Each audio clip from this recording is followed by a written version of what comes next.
బాదం మిల్క్కి బాదం పప్పు జీడిపప్పు నానబెట్టింది, బాదం పప్పు తొక్కు తీసేసాను. అలాగే అందులో ఏలక్కాయ పొడి, సరిపడా చక్కెర వేసి మెత్తగా పేస్ట్ చేసుకోవాలి. పాలు మాత్రం చాలా బాగా ఎక్కువ కాచాను, అంటే కొంచెం థిక్నెస్ ఉంటుంది కదా, ఈ పేస్ట్ కూడా వేసి ఉడికిస్తే అది కొంచెం చిక్కగా అవుతుంది, మొత్తం పాలు కన్సిస్టెన్సీ మారుతుంది.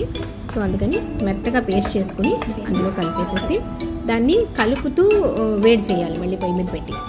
అంటే కలపకపోతే మళ్ళీ అడుగున అంటుకుంటుంది.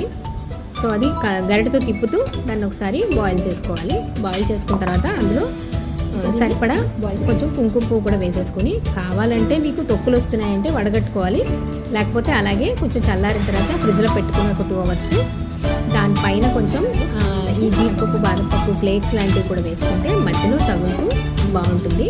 చల్లగా సర్వ్ చేసుకుంటే ఎండాకాలం చక్కగా ఎంజాయ్ చేయొచ్చు. ఓకే, మీరు కూడా చేసుకుని ఎంజాయ్ చేయండి.